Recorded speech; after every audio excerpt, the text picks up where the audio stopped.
ఆ నవీన్ గాడేనరా సీత వాళ్ళ నాన్నకి చెప్పింది. మనం ఇలా వీడియోస్ చేయడం వాళ్ళకి ఇష్టం లేదురా. వాడి సరి కనబడినరా, వాడికి చెప్తాను.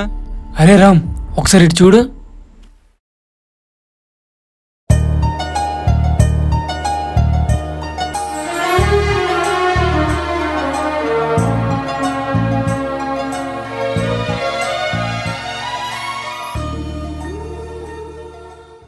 లేదు నాన్న, నీకు ఇష్టం లేకుండా నేను ఎక్కడికి వెళ్ళను. లేదమ్మా, నువ్వు యాక్టింగ్ చెయ్యాలి.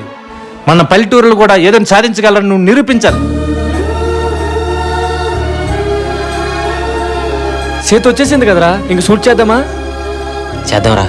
డైలాగులు చెప్పండి రా మరి. చెప్తాను సీత, ఒక్క 10 నిమిషాలు మీరు ఎక్కడ ఉండండి, డైలాగ్స్ రాసుకొని వచ్చేస్తా. ఏంటి సీత ఎంత అందంగా రెడీ అయ్యో? నువ్వు అలా పొగడకు శ్యామ్, నాకు సిగ్గేస్తుంది. ఓసా శ్యామ్, నీకొకటి చెప్పాలి. నాకు ఎందుకో డౌట్ కొడుతుంది. ఏం లేదు శ్యామ్, రామంటే నాకు ఇష్టం.